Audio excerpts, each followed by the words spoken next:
It was Monday, March 20th, 1995, and Japan's capital city of Tokyo was waking up to a truly beautiful early spring day.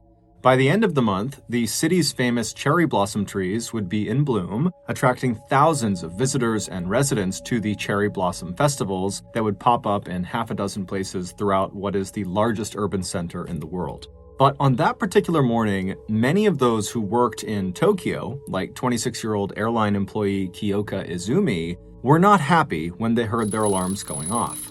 The day before had been Sunday, so a day off, and the next day, Tuesday, was also a day off because it was the national holiday celebrating the spring equinox. But that day, Monday, was just a regular workday. And so when Kyoka rolled out of her bed at 6:15 a.m., she felt super annoyed that her employer hadn't just given them the day off to make it a long weekend. To make matters worse, as soon as Kyoka actually got out of bed, she immediately felt sick. Nothing major, but she just felt groggy and a little out of it, and she briefly thought about calling out of work, and considering how uninspired she already felt about working that day, the option sounded like a pretty good one, but ultimately, she decided to suck it up and head in with the rest of her coworkers. After all, Kyoka did like her job. She found working for the airline industry was far more exciting than her previous job was, which had been working for one of Japan's major train companies, Japan Railway. And she figured getting up and moving around might actually make her feel better. So instead of going back to sleep, Kyoka headed for the shower, then she got dressed and downed her usual quick cup of coffee, then she headed out the door and began speedwalking to the closest subway station. Once she got there, she would catch the first of 3 trains that would take her from her home in northwest Tokyo to her office in the southeastern part of Japan's capital. As Kyoka walked, the last of the light purple plum blossoms that always bloomed at the end of February reminded her again of tomorrow's spring holiday. Her spirits lifting, she glanced at the time, and despite getting a slower than usual start that morning, she'd left the house at about 7:50 a.m., she still was on track to get to her office right before the day began at 8:30.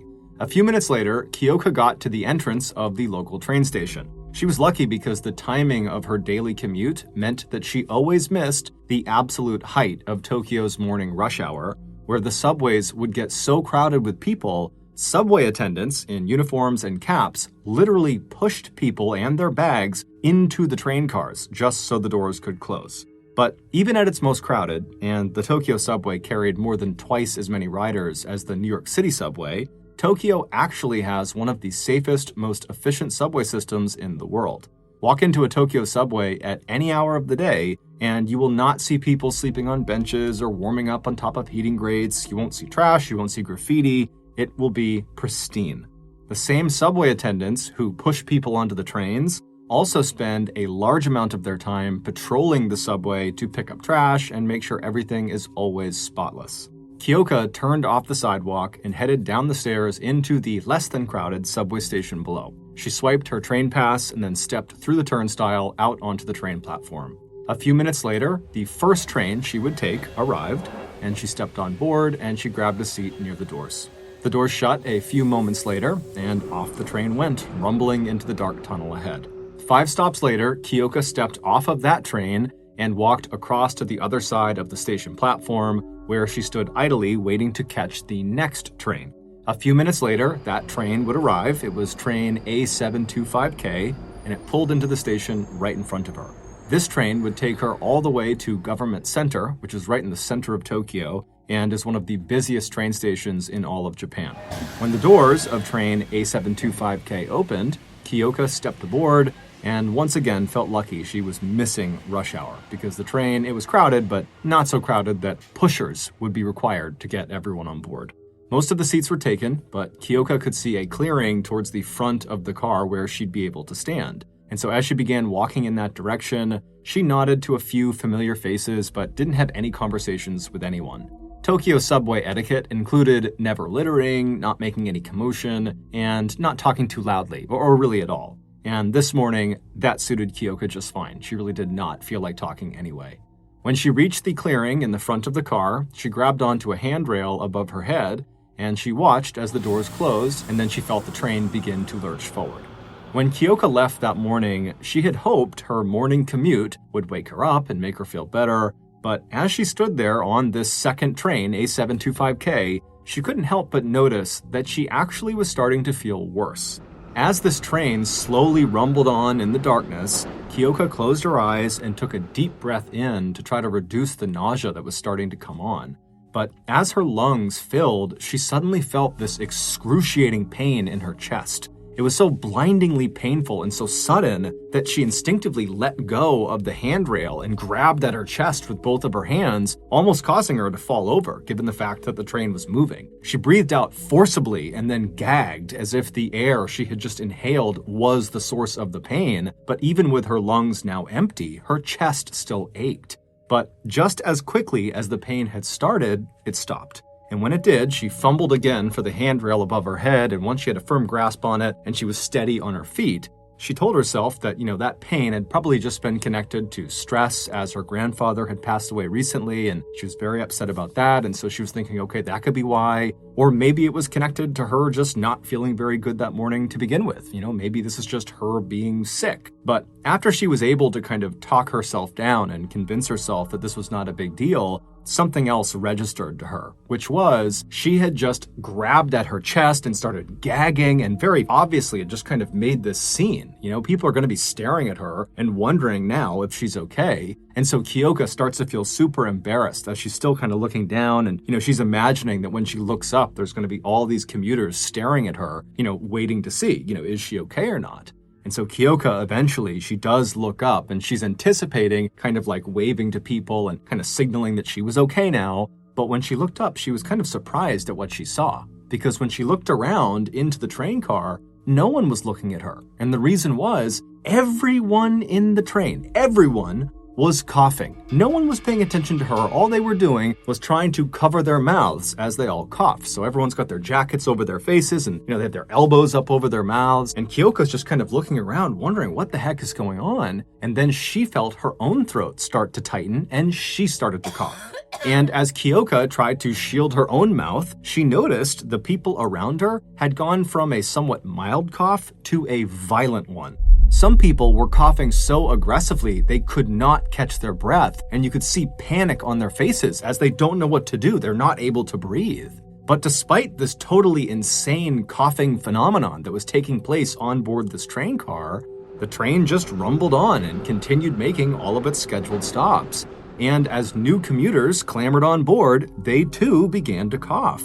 By the time the train pulled into Government Center, Kyoka's stop, virtually everyone was now violently coughing and keeled over. People had given up trying to shield their mouths at this point. It was just too out of control. And by now, basically everyone had decided they were just going to get off the train, whether Government Center was their stop or not.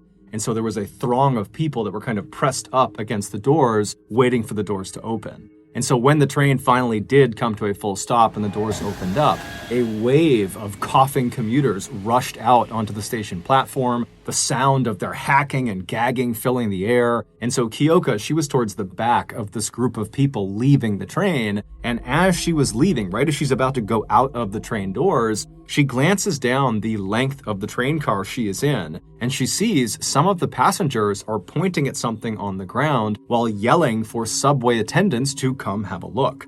But Kyoka, from where she was standing, she couldn't see what they were pointing at, and because she wanted fresh air so badly, she was not about to stay on the train to figure out what it is. And so Kyoka, she gets off of the train, and as soon as she does, even though she is still coughing, as is everybody else around her, her mind is entirely focused on hustling over to the stairs that will bring her downstairs to the final train platform where she will catch the final third train that will bring her on her way to work.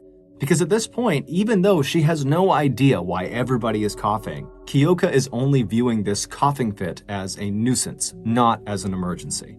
But as Kyoka moved towards these stairs, she suddenly felt extremely nauseous, and she rushed into a nearby women's bathroom in case she needed to throw up.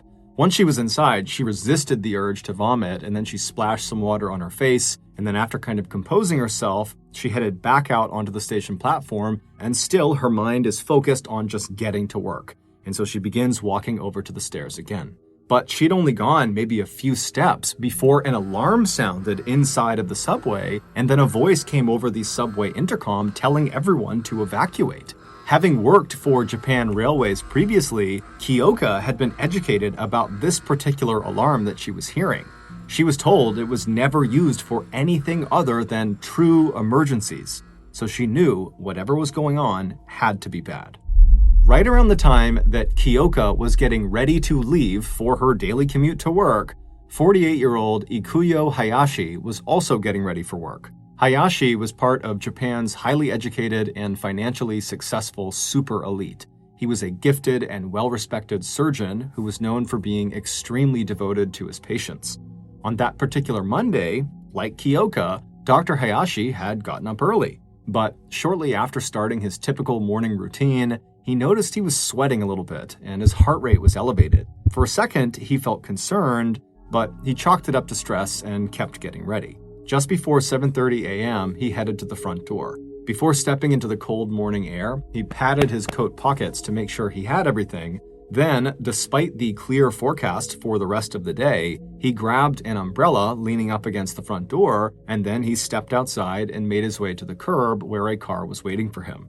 Dr. Hayashi climbed into the back seat, and then after exchanging hellos with the driver, a 31-year-old named Tomomitsu Nimi, the two men headed for the station, where Dr. Hayashi would catch train A725K. But along the way, they made one stop at a local convenience store. Dr. Hayashi and Nimi got out of the car and went inside. Hayashi put a few odds and ends that he needed on the counter, and Nimi put a couple of newspapers on the counter as well. After Dr. Hayashi had paid for it all, the two men left the store together, they got back into the car, and by 7:48 a.m., Dr. Hayashi was stepping aboard the same compartment of train A725K as Kyoka. After dropping off the doctor and wishing him luck, Nimi had pulled away from the station entrance and headed straight for the train station located just 3 stops further down the line. As soon as he stepped on board train A725K, Dr. Hayashi reached up to adjust the gauze mask he was wearing over his nose and mouth. The mask was a fixture on the Tokyo subway, especially in the cold and flu season when passengers wore them to prevent the spread of germs in the crowded subway compartments. He moved over to an empty seat, and before sitting down, he patted his coat pockets again to make sure he had all of his things. And then as he sat down, he saw sitting across from him was a woman and what appeared to be her young daughter sitting next to her. The woman was looking down, avoiding eye contact, but the young girl was looking up with a smile on her face. She was just too young to realize staring was rude. The doctor smiled back at her, but then quickly looked away. A few seconds later, the doors of the train closed, and the car began rumbling down the tracks. 3 stops later, Dr. Hayashi stood up, but before he got off, he paused for a moment in front of his seat. As he stood there, he noticed the girl was staring at him again. He looked at her, but only for a second. Then, after patting his coat pockets for a 3rd time, he quickly strode out of the train car and onto the station platform. He moved quickly to a nearby trash can and pulled the mask off of his face and disposed of it. Then, forcing himself not to hurry, Dr. Hayashi climbed the steps to the street where Nimi, his driver, was waiting for him by the curb. Immediately after the doctor got off the train, the little girl who had been sitting in front of him noticed a pile of newspapers underneath the seat where the doctor had just been sitting. Even as a youngster, she knew littering was strictly forbidden, and she wondered if the doctor or someone else had left it there. As she stared at this newspaper, she noticed a wet spot starting to form in the center of it, like the paper was sitting on top of a liquid and it was starting to seep through. As she stared, her eyes began to water and then she began to cough. Her mother turned to see if her daughter was okay, but before she could offer the child any help or comfort, she too began to cough. And then, just a few feet away from them at the front of the car, Kyoka felt that sharp shooting pain in her chest and nearly fell over, and then she too started to cough. But despite all of the coughing, the train kept rumbling on, headed for Japan's government center, where 3 major subway lines all converged. And as commuters shuffled on and off of train A725K, they pushed the now soaking wet newspaper aside with the toes of their shoes. They also stepped in what looked like an oily residue around the wet newspapers, tracking it up and down the compartment and out onto the train platforms. When the train finally reached the government center and Kyoka got off along with most of the others, some of the passengers stayed on board to point out the wet newspapers to subway attendants on the platform, hoping they could come clean them up. After getting off of the train, Kyoka felt nauseous and rushed to the bathroom. Right before she walked into the women's room, she passed by 24-year-old subway attendant Masura Yuasa, who had just finished a 24-hour shift and was getting ready to go home. The pair didn't know each other and probably didn't even see each other when they passed, but before the day was over, they would be forever bound by tragedy.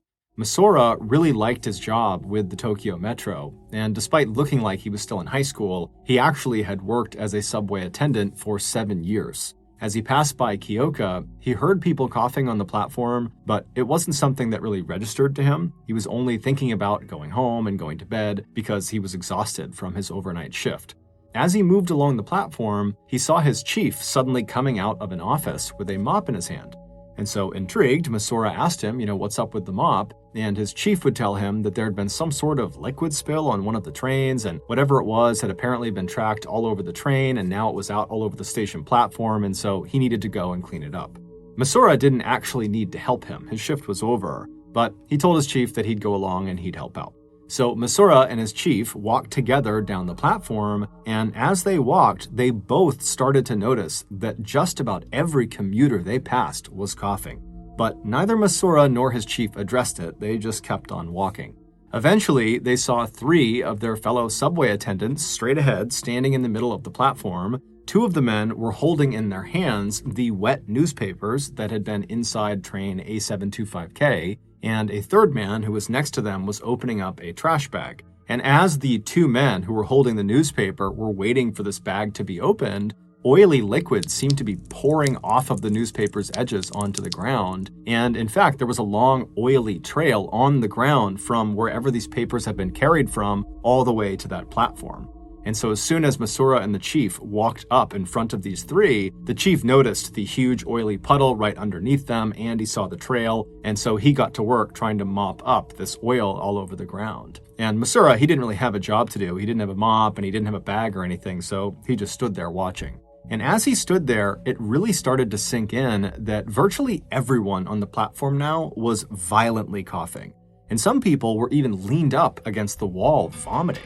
And so Masura was so confused by what he was seeing, but before he could even ask his coworkers what was going on, his throat started to tighten up. And then right as Masura began coughing, he saw one of his coworkers collapse. It was the older man named Mr. Takahashi. He was the one who had had the plastic bag, which was now full of the wet newspapers. And right as Mr. Takahashi fell, to Masura, it felt like all hell had suddenly broken loose. He and the others who were around Mr. Takahashi rushed over to him to see if they could help him, and right as they're standing over him, loosening his tie and asking him if he is okay, the alarm goes off and the call over the intercom to evacuate comes out. Masura was just in shock, and for a second he just stood there frozen. But then he shook himself out of it and he ran for a phone on the wall that the subway staff would use. And he pushed the button that would call to the office that was upstairs, and when somebody picked up on the other line, Masura had to yell because of the alarm and all the coughing people and people screaming and panicking all around him. And so Masura was able to yell out into the phone that someone needed to bring a stretcher down to the platform he was on for Mr. Takahashi, who has collapsed,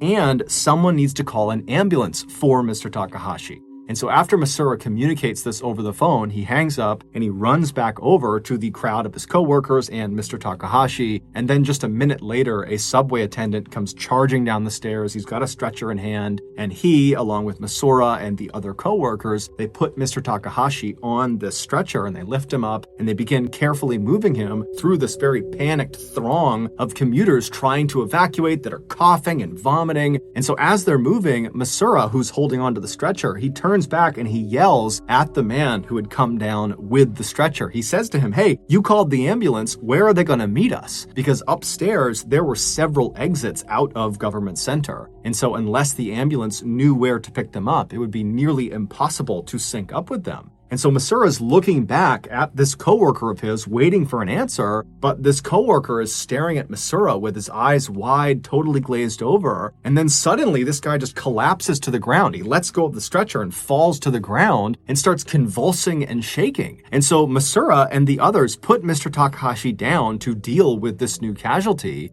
And as they did, Masura's chief, as well as the other two men who had been holding the newspapers, they begin to uncontrollably vomit.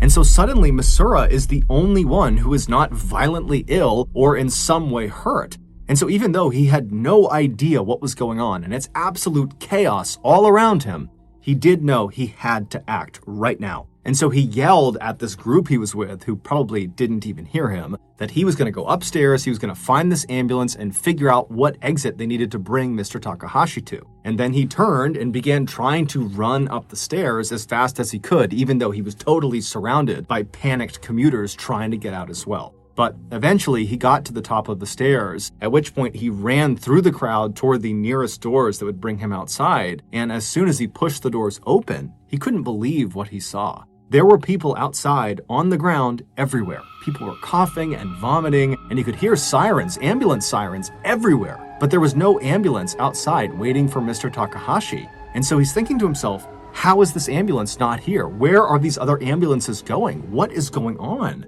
And so Masura couldn't help but think something really bad was happening across his city. And so he stood there for a minute wondering what he should do, and then he just decided, I have to go back down and just get Mr. Takahashi up here. We'll find the ambulance, but I gotta get him up here. And so even though he was starting to feel very sick, very nauseous, he turns and just charges back into the station. Below ground, Kyoka was coming to the same realization that something very bad must be happening to them. When she left the bathroom and began running up the stairs to the street after the alarm went off, she had looked behind her at some point, and through the sea of people, she could clearly see bodies lying on the ground, on the platform, and on the stairs. And as she ran, people to her left and to her right were crumpling to the ground, vomiting and convulsing. Finally, she managed to get upstairs and she ran toward the same exit doors that Masura had just gone through moments before her. And when she looked outside, her mind froze. The streets looked like a battlefield. People were violently convulsing on the sidewalk. There were people with spoons in their mouths, which she would later learn was to keep them from swallowing their tongues. She also saw men in business suits lying in flower beds, staring straight up into the sky without blinking. One elderly man was foaming at the mouth. And so as she stood there shocked, Masura, along with the other very sick subway attendants, they had rallied their strength and lifted Mr. Takahashi up on his stretcher, and they had brought him upstairs, and so they came barging out the doors right next to her, and then they placed Mr. Takahashi down kind of right in front of Kyoka. And Kyoka, she doesn't know who these people are, but she found herself just staring at them, and she watched as Masura ran up right next to Mr. Takahashi, and he was holding his hand, and he's kind of crying and trying to talk to Mr. Takahashi, and Masura is yelling out for someone to help him find an ambulance. And so Kyoka, she's kind of in shock and she's just staring at everything going on, not sure what to do. But then she kind of snaps out of it and she hears Masura and she decides, okay, I'm going to help him find an ambulance. And so she yells to Masura that she's going to go find his ambulance. And so she runs all the way down to the street, which was not far from the exit of the subway station. And when she was in the road, she heard the sirens everywhere. They were all over Tokyo, but there were none near them. But Kyoka noticed there was this news van that had just pulled up and all these news people had hopped out and they had their cameras up and they're filming the exits of the subway station. And Kyoka just suddenly felt furious and she screamed at them to stop filming, help us. And so the news crew, they kind of sensed the gravity of the situation, even though they really had no idea what was going on. And they said to Kyoka, what can we do? And she said, stay right there. You're going to drive someone to the hospital. And then Kyoka ran back to Masura and she got him and his coworkers to lift up Mr. Takahashi. And they went down to the news van and they loaded Mr. Takahashi into the back of the news van. And Kyoka would give Masura her handkerchief. And she says, look, hang this out the window and wave it the whole time. They're going to drive you to the hospital. People will see you waving that and they will know it's an emergency. And so Masura thanked her and he and all of his coworkers hopped in the van with the news crew and they headed off. Mr. Takahashi would unfortunately die before they reached the hospital. By now, it was obvious to basically everyone in Tokyo that something horrible had happened inside of the subway, but nobody knew what it was. However, when the truth was finally uncovered, people had a very hard time believing it. Earlier that morning, just before Dr. Hayashi got off of train A725K, he stood up in front of his seat and momentarily paused. As he stood there, he acted like he was patting his coat down one more time to make sure he had all of his belongings, but he wasn't really doing that. He He was using that innocent-seeming gesture to shake loose a folded-up newspaper that was inside of his jacket. It was the same newspaper that his driver had purchased at the convenience store with him that morning. And once it was loose, it fell from the inside of his jacket down onto the ground right next to Dr. Hayashi's right foot. And Dr. Hayashi, he acted like he didn't know he had just done that. He kind of ignored the newspaper on the ground. The only person on the train who seemed to be paying any attention to him was the little girl who was sitting in front of him. As he stood, Dr. Hayashi looked at her, but only for a moment before he looked away. Then he carefully, but forcefully, pushed the sharpened tip of his umbrella straight down into the newspaper that he had just dropped. He did this several times without looking down before finally hustling off the train. Wrapped up inside of the newspaper he dropped were two identical plastic packets that almost resembled dishwasher soap pods. Inside of these packets was a liquid form of one of the most deadly nerve toxins in the world, sarin gas. And when Dr. Hayashi jabbed his umbrella into the newspaper, he was attempting to puncture those packets because as soon as that liquid was exposed to the air, it would vaporize and become sarin gas. He was only able to puncture one of the two packets, but that was more than enough. Developed by the Nazis in 1937, sarin is among the most toxic of any known chemical warfare agent.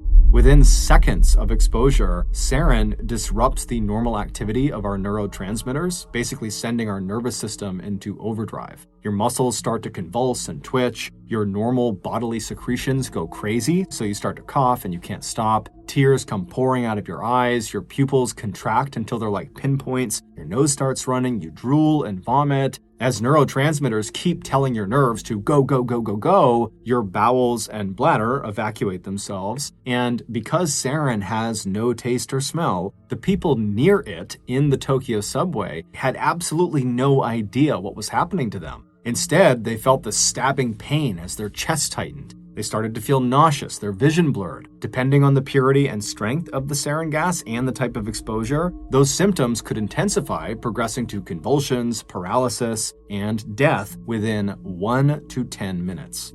After fleeing the train and making it back to street level, Dr. Hayashi quickly got into the waiting car with Nimi, his driver, and the pair started driving west. Their next destination was a large swath of desolate land located near the foot of Mount Fuji, an active volcano about 65 miles outside of Tokyo. As soon as the car broke free of Tokyo traffic, Nimi started to speed up. Soon they both had a clear view of Mount Fuji, its peak covered in snow, and then about an hour later, the men had arrived at their destination. They pulled up to a collection of run-down-looking buildings surrounded by a high chain-link fence.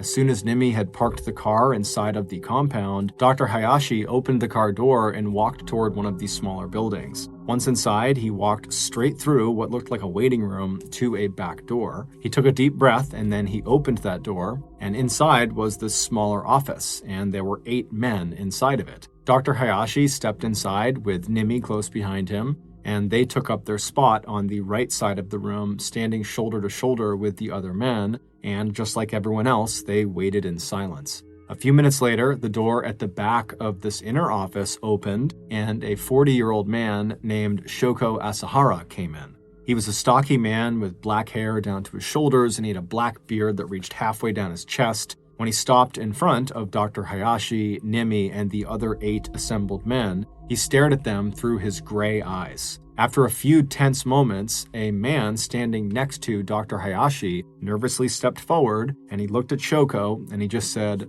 "Mission accomplished."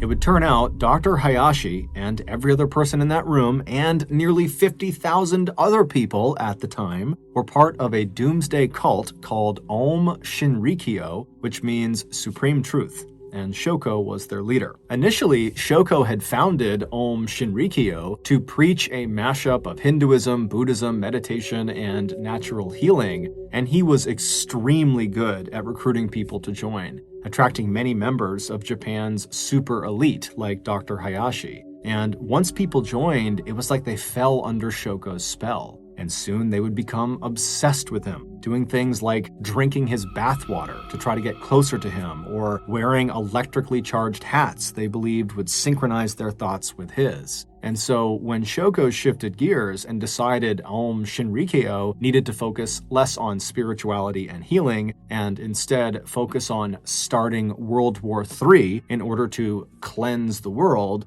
none of his extremely well-educated followers, like Dr. Hayashi, objected. Instead, they said, "How can we help?"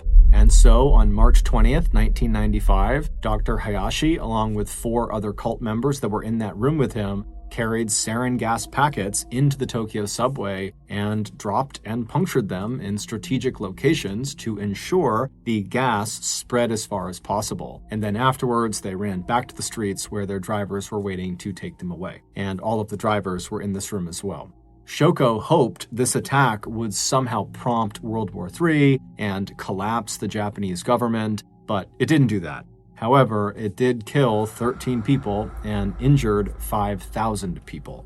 Amazingly, this was not the first sarin gas attack carried out by this cult. A year earlier, Shoko had orchestrated another sarin attack on a quiet Japanese neighborhood that killed 8 people and injured more than 300, but at the time, no one knew the cult was responsible. On May 16, 1995, so nearly 1 month after the sarin attack in the Tokyo subway, authorities would figure out the previous attack was carried out by Shoko and his cult, and this one was carried out by them as well. And so they would track down and arrest Shoko Asahara. He was discovered in a secret compartment between the 2nd and 3rd floors of the Mount Fuji headquarters. He was dressed in purple robes and meditating at the time of his arrest. In the weeks, months, and years that followed, police would track down and charge 200 cult members in connection with the subway attack and in connection with other crimes and murders. Dr. Hayashi, whose sarin packets were directly responsible for 2 deaths, along with hundreds of injuries, cooperated with the police, giving up information about the cult.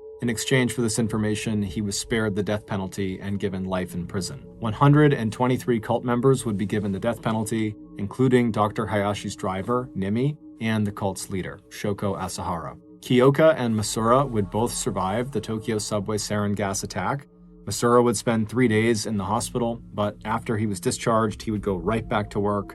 And Kyoka, she initially did not go to the hospital, sticking around to help people as much as she could. But later that day, she would get very, very sick, and she would stay that way for several weeks, but she would eventually make a full recovery.